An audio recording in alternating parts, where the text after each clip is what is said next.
en salud. Pocas cosas más importantes a propósito de la vida cotidiana, Claudio, para la vida cotidiana de las personas que tener idealmente la mejor atención de salud posible. Y indudablemente ahí tenemos varios problemas que se arrastran desde hace largo tiempo, y por eso es importante consultar a quienes han trabajado por fuera y por dentro también en estas políticas públicas. Es por eso que a esta hora de la mañana queremos saludar al ex ministro de Salud durante el segundo gobierno del presidente Sebastián Piñera, Emilio Santelices. Emilio, muy buenos días, muchas gracias por esta comunicación y por su gentileza con nuestro medio y con nuestros auditores y auditoras. Sí, por cierto, buenos días, Patricio. Claudio, buenos días. Sí, yendo de lo coyuntural a lo estructural, uno podría advertir, pienso yo a la hora del análisis, muchos errores, falencias en lo que está ocurriendo hoy día con la crisis de algunos hospitales, gestión, en fin, pero qué duda cabe que el desfinanciamiento es un problema de mayor laya, ¿no? ¿A qué atribuye usted que estemos con esta situación tan complicada y, como han descrito incluso algunas organizaciones de trabajadores, a veces impide tener recursos para cosas tan sencillas como comprar insumos? Sí, bueno, efectivamente, como ustedes lo señalan en la introducción, todos los años, en este último trimestre, el presupuesto se agota en alguna medida y se producen estas situaciones. Sin embargo, y eso tiene que ver con un tema que podemos analizar a continuación, pero lo que llama poderosamente la atención es la magnitud de lo que está ocurriendo ahora.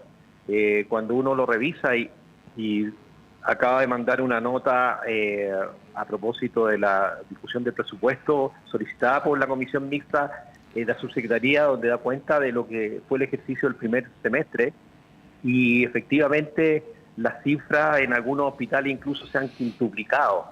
Es decir, si bien podemos tener ese problema estructural, hay hechos propios de este periodo que han agravado la situación, y sobre ello yo creo que en esa comisión se tiene que dar cuenta.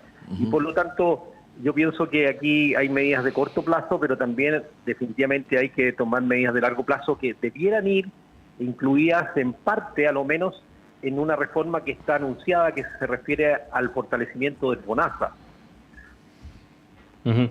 Doctor, ¿cómo le va? Muy buenos días. Buenos días, Claudio. Sí, usted mencionaba falencias ocurridas durante este periodo. ¿Cuáles serían? Y yendo a lo más urgente, porque efectivamente hoy, por ejemplo, la Tercera saca una nota que habla que 39 hospitales públicos superan los 1.000 millones de pesos de deuda, lo cual es una cifra realmente impactante. Es decir, si lo sumamos todos, son más de 39.000 millones de pesos en total. Para ir avanzando de lo más urgente, quizás lo más macro, ¿qué medidas se deberían tomar ahora, por ejemplo? Bueno, de partida yo pienso que esto finalmente se debe a que faltó control de parte de la autoridad, digamos. O sea, es poco probable que un patrón de comportamiento tan generalizado se deba a cosas puntuales. Yo creo que aquí finalmente los sistemas de gestión que se tienen que llevar desde la subsecretaría no funcionaron. Y en eso hay que ser súper claro en señalarlo.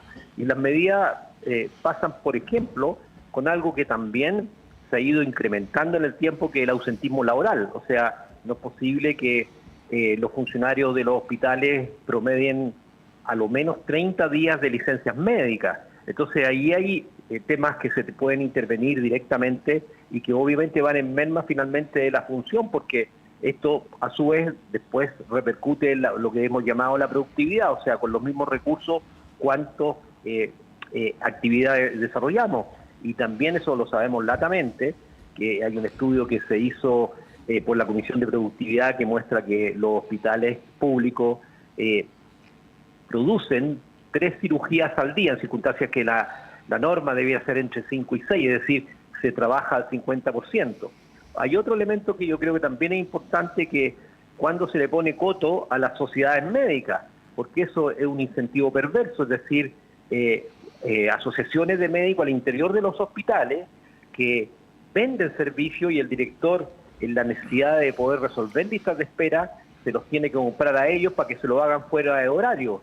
Pero eso no se hace contra un adecuado control si esas personas tienen una productividad adecuada en su horario laboral.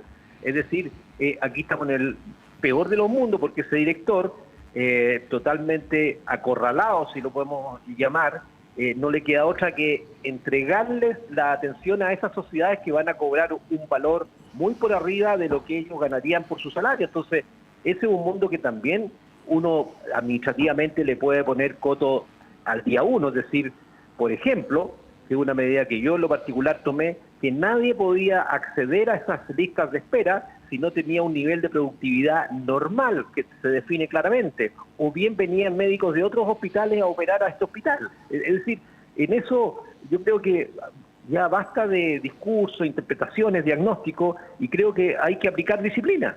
Sí. Emilio, respecto a lo que acaba de decir, dos preguntas. Respecto al tema de las sociedades médicas, que es obvio, ¿no? Y se lo pregunto directamente porque usted fue ministro, ¿no? Nadie se quiere echar a los médicos encima. Entonces ahí le quiero preguntar, porque uno podría decir, ya, pero este gobierno debería resolverlo, y creo que está bien que se diga, pero ¿y por qué no el anterior y el anterior tampoco lo resolvieron, ¿no? Entonces esa es una primera pregunta respecto a si los médicos al interior de los hospitales o incluso como gremio operan en este caso como... Quizás la palabra poder fáctico es muy fuerte, pero como un poder, no le vamos a poner apellido, que conspira con que estas medidas se tomen, eso por un lado. Y por el otro lado, lo que usted señalaba del ausentismo, de las licencias, del rendimiento laboral, ¿a qué obedece en su consideración? Porque podría haber interpretaciones de distinto tipo, todas válidas, ¿ah? Podría haber, por decir algo, ¿no? Una menos favorable a los trabajadores, una cultura laboral o una cultura organizacional que promueve la recurrencia permanente a licencias, pero también podría tener que ver con la organización del trabajo, con la dotación o con otros factores, ¿no? ¿Qué decir? Voy a ir directo a los mismos dos temas que usted había mencionado, Emilio.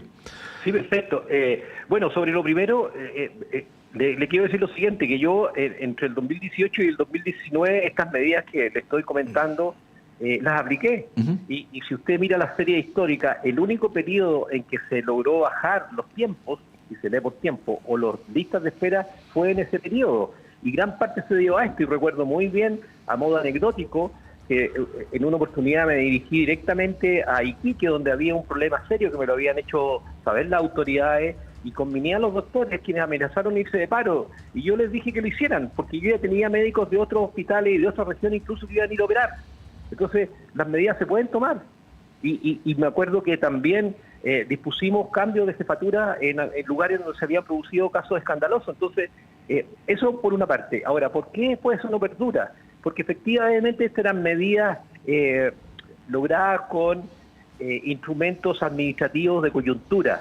Pero aquí lo que se requiere es una reforma de fondo que nos lleve a que los incentivos en el trabajo médico están bien puestos, porque hoy día, si usted es un cirujano y opera un enfermo al mes, de hecho ocurre, y otro cirujano que opera todos los días gana lo mismo. Uh-huh.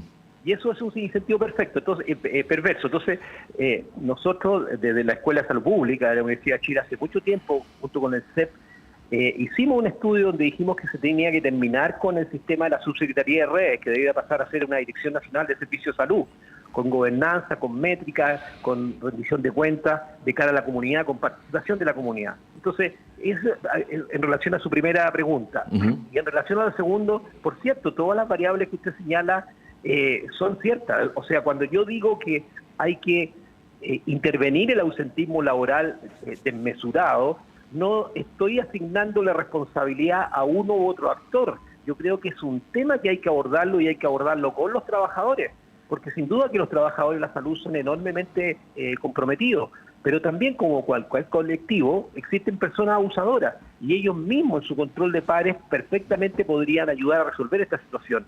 Y por otro lado, tomar también conciencia e identificar problemas propios del trabajo, de la forma del trabajo, el burnout, en fin, todas aquellas cosas que efectivamente llevan a muchas personas de manera inapropiada, pero a veces no les queda otra, de solicitar una licencia. Pero esos temas hay que abordarlos con los trabajadores. O sea, yo no le asigno a ellos la responsabilidad en sí misma, son parte del problema, como también es parte del problema de la autoridad, es de todo el equipo de trabajo, ¿se fija? Uh-huh. Doctor, ¿qué pasa con el costo de las prestaciones? Porque hay quienes señalan de que se está pagando menos de lo que cuestan y que esto finalmente se va acumulando y va acumulando la deuda, que también se tienen que adquirir algunas de estas prestaciones a privados, lo cual también genera un costo adicional. ¿Cómo poder controlar eso? Bueno, a ver, efectivamente hay prestaciones que están subcosteadas.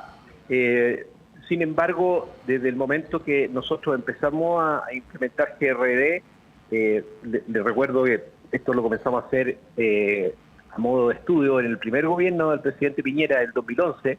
A mí me tocó dirigir el grupo que implementó los GRD en Chile y luego contribuí a formar los equipos en FONASA, colaboración en el segundo gobierno de la presidenta Bachelet, y después en el segundo gobierno del presidente Piñera finalmente esto pasó a ser política pública, es decir, se empezó a pagar por GRD. Ese es un mecanismo que técnico que no lo voy a explicar acá para no aburrir a la audiencia, pero en síntesis lo que hace es ajustar el pago al riesgo de las personas y a lo que consumen las personas. Entonces ya ahí hay avance efectivamente en que se paga adecuadamente en función de lo que gasta el paciente, porque convengamos que un paciente que se opera de una vesícula de 20 años, joven, atleta, es distinto a una persona mayor que tiene diabetes y marcapasos.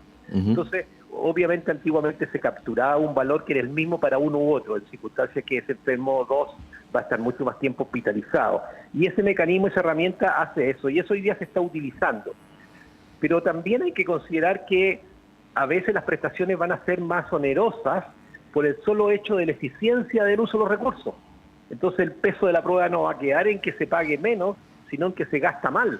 ¿En qué sentido? En que si al enfermo le suspendemos el pabellón, lo dejamos más días hospitalizado, o bien por malas prácticas se complica, todos esos costos los va a tener que asumir el hospital cuando pagamos por GRD.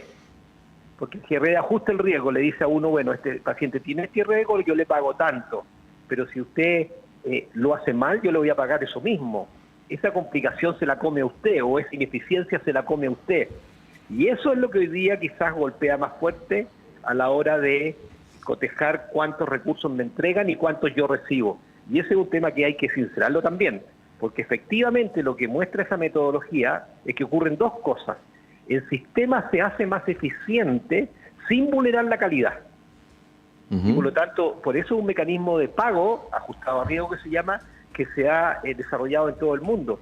Y de ahí que nosotros lo empezamos a desarrollar, y al día de hoy nosotros en la Escuela de Salud Pública en la Universidad de Chile, con Lorena Camus, hemos formado más de 1.500 que se llama codificadores, que están distribuidos a lo largo de todo Chile. Hay toda una escuela de formadores de personas que codifican las prestaciones. Estamos conversando a esta hora con el ex ministro de Salud y, bueno, especialista, por supuesto, en temas de salud pública, Emilio Santelices. Emilio, ¿cómo ve el tema de la discusión más larga de la ley a propósito de lo mismo que estábamos conversando recién? Porque ha habido críticas respecto a una lentitud, incluso en el tiempo donde se discutía la ley corta, se decía que para poder discutir mejor la ley corta había que tener algunas nociones sobre la ley larga, ¿no? Para poder conversar al mismo tiempo de las medidas inmediatas y la orientación del sistema, ¿no? ¿Qué comentario general podría hacer sobre esto? Mire, a ver, me gustaría ocupar 30 segundos para poner todo esto en contexto. ¿Sí? A ver, lo primero es que efectivamente nosotros hace ya más de 10 años llevábamos una discusión de la necesidad de generar reforma, y particularmente reforma en el sistema de financiamiento privado. Y todo esto por el hecho de que este financiamiento privado tenía una serie de anomalías que hacían imperfecto, que los había hecho judicializarse, perder absolutamente legitimidad social. Vienen una serie de intervenciones intermedias que finalmente terminan con el fallo de la Corte Suprema, en donde se sanciona y con efecto universal y retroactivo se tiene que hacer devoluciones de excedentes y se tiene que terminar con la discriminación por sexo, por edad. Eso lleva a que, y a mí me tocó participar en ese comité que le llamaron de asesoría del Senado, que lleva a avanzar en lo que se llamó la ley corta para generar mitigación de los efectos de esos dictámenes, pero cumpliendo con la ley, lo cual ocurrió. y en ese momento se genera el compromiso del gobierno y queda en el articulado de esa ley corta de avanzar en el término de las preexistencias, es decir, en el sistema público, privado, que ya no puede haber declaración de salud.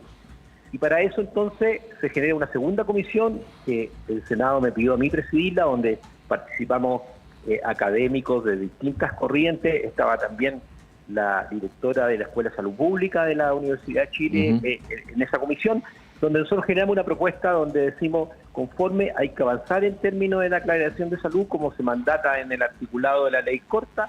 No obstante, para que ello ocurra, tienen que darse algunas condiciones. Y esas condiciones significan, y se propone ahí, y lo hacen también necesario, avanzar en un plan universal de salud.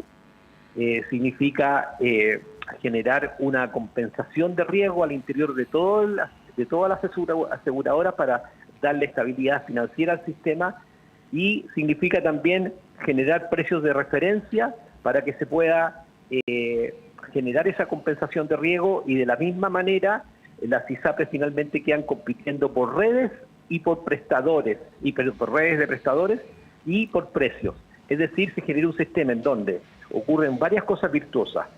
Se termina con la declaración de salud, aparece la libre movilidad, las personas se van a poder mover de una ISAPRE a otra, y por otra parte es un sistema transparente, porque existiría uno, y eso puede ser parte de la discusión, pueden existir dos planes de salud, pero va sobre un eje de un plan universal para todos. Y se hace la compensación de riesgo, de modo que aquellos que tengan más riesgo se compensan con los que no tienen riesgo. Es decir, entramos efectivamente con una lógica de seguridad social en salud administrada por estas aseguradoras, que de ISAPRE les va a quedar solamente el nombre. Y eso logró los acuerdos transversales de todos los actores, desde el Frente Amplio hasta sectores asociados a la centro-derecha. Se lo entregamos a la ministra, y lamentablemente el proyecto de ley que ellos mandaron al Parlamento recoge gran parte de estas medidas, pero no recoge lo que se llama la compensación de riesgo, que es también una cosa técnica, que lo que hace es que entre todos compartimos el riesgo. Y fíjense que al no incluir eso, prácticamente dicen, bueno, estamos orientados y estamos de acuerdo en esto, pero no le damos las herramientas para que sea viable. Entonces ahí no se entiende, ahí metió la cola el diablo, porque este es un tema técnico. Lo que se trata es de darle sostenibilidad a un sistema para que se transforme y para que entregue beneficios de aseguramiento a la población, pero a través de esa intervención lo dinamita. Entonces ahí se genera una contradicción que yo diría que tiene que ver con una lógica política, que es lo que nos ha hecho estar estériles por 10 años en esta discusión, y eso es lamentable. Y a su juicio, doctora, ¿por qué podría existir esa objeción? ¿O qué cree usted que puede haber pasado? Porque fíjese que aquí lo que ocurre es que finalmente, sin hacer un análisis mesurado, consensuado, ilustrado, se recurre a discursos panfletarios. Me da mucha tristeza escuchar a la presidenta de la Comisión de Salud, la doctora Elia Molina, que dice, no, aquí no se puede hacer esto porque significa que las ISAPRES van a lucrar y por lo tanto aquí no puede haber lucro. Eso es un letrero, es un panfleto, no se mete en la profundidad del tema. Si aquí lo importante es que efectivamente exista sostenibilidad del sistema, legitimidad, porque obviamente subyace en la propuesta la solidaridad, que es lo que todos hemos buscado hace mucho tiempo, y sin embargo no se abre la discusión, y eso lo hace muy difícil. Convengamos que hoy día aparece, o el día de ayer, una nueva encuesta que hace la Universidad Andrés Bello sobre las predicciones de los chilenos, lo que ellos buscan, y la libertad de elección, tanto para el aseguramiento como para los prestadores, sobrepasa el 70% de los encuestados. O sea, eso es mirar de espalda a las personas. Las personas quieren que les den espacio y libertad.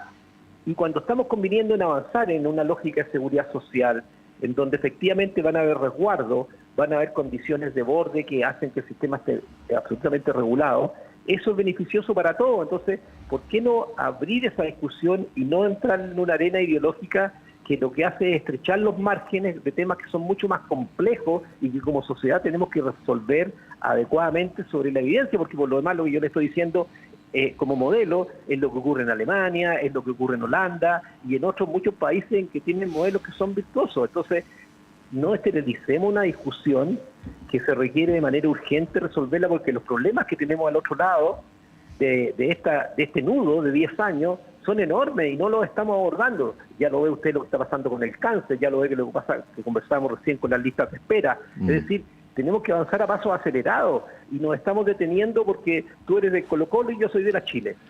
Pero igual, Emilio, ahí esta discusión es inevitablemente ideológica. O sea, absolutamente. Claro, sí. Porque usted decía, yo entiendo que lo dice en el buen sentido, no como una ideologización que no va a la solución del problema, pero esta discusión igual es, yo diría que en buena parte ideológica y legítima, ¿no? Por lo demás, o sea, uno podría decir, para no transformar esto en un simposio, pero para hacerle una pregunta breve, que el sistema que tenemos hoy día es consecuencia de una mirada sobre cuál debía ser la relación entre el sistema y los individuos, que es distinta a la que existía antes de 1981. Entonces, tenemos hoy día ahí una situación, y le quiero poner un solo ejemplo para que lo podamos analizar de la manera más concreta posible. Yo no digo que la totalidad del sistema, pero al menos una parte tiene la lógica del financiamiento a la prestación del individuo, ¿no? Esto, entre otras cosas, se traduce en que, como bien se sabe, hay un traspaso bien significativo de recursos desde el erario público al sector privado de salud para poder subsidiar ciertas prestaciones que los mismos hospitales no pueden cubrir. Entonces, lo que algunos se preguntan, y que es una pregunta válida, por eso se la traspaso, es por qué el Estado no podría, en vez de eso, privilegiar a sus propios hospitales, aumentando el financiamiento por esa vía, o por qué los hospitales no podrían tener un mayor porcentaje de financiamiento basal para no depender de cuánto le ingresa por el concepto de bonos, subsidios y así sucesivamente por las prestaciones individuales. Lo que quiero decir, usted me va a entender que al final del día un hospital es mucho más que la suma de prestaciones, ¿no? Y eso es ideológico igual. ¿Cómo ese tema es lo que tiene que ver concretamente con lo que estamos discutiendo ahora? Sí, sin duda. Dos reflexiones sobre lo primero de la mirada ideológica. Efectivamente, cuando uno mira en el mundo, hay dos grandes modelos, si podemos llamar así, de financiamiento, que son, uno que es un modelo que lo ilustro a través de países, ¿no es cierto?, el modelo inglés, ¿no es cierto?, donde son por impuestos generales, y por lo tanto se le entrega fondos nomás al sistema y ellos hacen las atenciones. Y otro que lo representa el modelo alemán, en donde el modelo está con una lógica de seguros. La verdad es que los países se mueven entre uno u otro modelo y la verdad es que no existe una evidencia suficientemente sólida para decir efectivamente el modelo A versus el B es preponderante, es mucho mejor. Son distintos modelos nada más. Y cuando uno asiste al concierto mundial, a discusiones de salud, se encuentra que esa discusión está sobrepasada. O sea, ambos modelos tienen problemas y lo que están haciendo los países sobre el mismo modelo buscan cómo se van perfeccionando, y esa discusión se enriqueció mucho más a partir de la pandemia, donde la discusión ha sido cómo construimos modelos más resilientes. El hecho de que, eso fue una propuesta de gobierno, de este gobierno, del presidente Boric, ¿no es cierto?, es hacer una refundación del sistema. Y eso la verdad es que no funciona por lo siguiente, porque los sistemas no se refundan, los sistemas se van transformando paso a paso, y es una lección que hemos ido aprendiendo.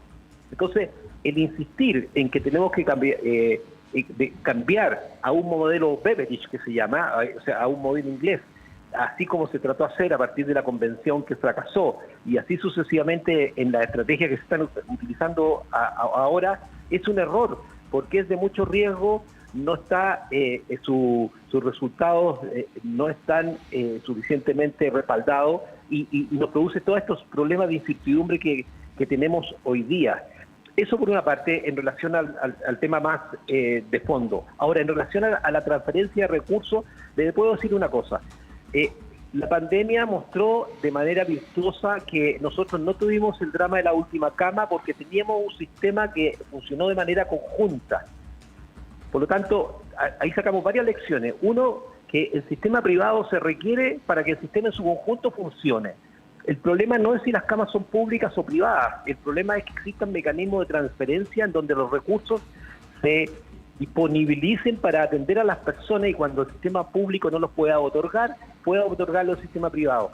Y hoy día el mecanismo de pago asociado a GRD, que es el mismo que yo propicié en el 2011 y después lo implementamos en el segundo gobierno del presidente Piñera, e incluso con el gobierno de la presidenta Bachelet, lo implementamos para comprar las camas críticas y funcionó. Es decir, cuando el Estado le paga una cama privada a un público, le está pagando recursos que son similares a lo que le paga a un privado, con la diferencia que en el privado, por motivos de eficiencia, el rendimiento puede incluso ser mayor. No estoy diciendo con eso que estemos incentivando la compra a los privados, lo que estoy diciendo que hay que hacerse cargo de la realidad y no hay que demonizar. No, está bien, Emilio, pero de sus palabras yo podría partir, o sea, yo podría concluir que hay un supuesto de que los recintos privados de salud son más eficientes que los públicos. Y eso abre otra discusión. Lo que pasa es que, a ver, hay dos cosas. Yo creo que no hay que caer en la odiosidad comparativa, porque se presta a odiosidades, pero hacer benchmark en el sentido de que efectivamente, cuando yo tengo un pabellones 5 a 6 pabellones al día, cuando yo tengo porcentaje de cirugía ambulatoria que puede llegar al 60%, cuando tengo productividad medida por horas hombre versus egresos hospitalarios, horas hombre me refiero a todo el personal, que son claramente mayores, tengo que asumir que en un lugar tengo mayor eficiencias que otro. Esa no es una interpretación de ningún tipo, sino que es una medición de eficiencia. Entonces, lo que yo tengo que buscar es cómo hago el sistema virtuoso para que las transferencias de recursos estén asociados efectivamente a que no estoy dilapidando los recursos públicos, sino que estoy entregándoselo a un prestador que me está resolviendo un problema de la población. Es decir, hoy día, por ejemplo, que tenemos 300.000 personas en lista de espera quirúrgica y tenemos 1,5 millones de personas en lista de espera de procedimiento. El no usar los recursos globales, yo creo que sería inapropiado por el hecho que lo más urgente es darle respuesta a esas personas.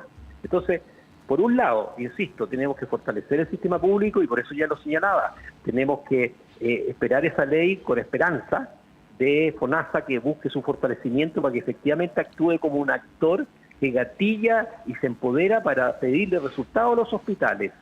Por otro lado, tenemos que en algún momento, no sé cuál sea el más propicio, avanzar en una reforma para terminar con la subsecretaría de Red y transformarla en una dirección de servicios de salud con mayor autonomía, mayor control sobre cada uno de sus actores. Y de esa manera, fortalecimiento del sistema público, generar mayor eficiencia, pero mientras ello ocurre, la participación del privado es también constitutiva de parte del sistema. Aún más, déjeme decirle algo, fíjese que en la Organización Mundial de la Salud, a propósito de la epidemia del cáncer que tenemos hoy día, no olvidemos que tenemos 55.000 cánceres más al año. Lo que se dice, y eso yo lo vi también en el periodo que me tocó estar en el buró de la OECD, los países no pueden abordar el cáncer si no es, entre otras condiciones, con la colaboración público-privada, porque es de tal magnitud el problema que nos convoca a todos. No, sí, yo sé, se nos acabó el tiempo, Emilio, no vamos a tener tiempo de profundizar en esto, que es súper interesante. Lo único que, o lo que yo decía, o lo que me interesa decir, más que sector privado sí, sector público sí o no, es que una manera de cautelar los recursos públicos también es ver cómo se gastan en el sector privado, y eso de alguna parte, de algún modo tiene que ver con la discusión sobre las ISAPRES, con la discusión sobre los holdings, y así sucesivamente, ¿no? Entonces, es una discusión integral. Usted sabe, los tiempos de la radio son acotados, pero obviamente vamos a seguir con ella en el próximo tiempo. Le queríamos agradecer por esta entrevista, Emilio, que tenga un buen día y una buena semana. A ustedes también, muchas gracias. Muy interesante la conversación. Sí, gracias, Emilio. Ahí estaba el ex ministro de Salud, Emilio Santelices, y cuando son las 8:08, Claudio, vamos a un breve alto y continuamos con las conversaciones.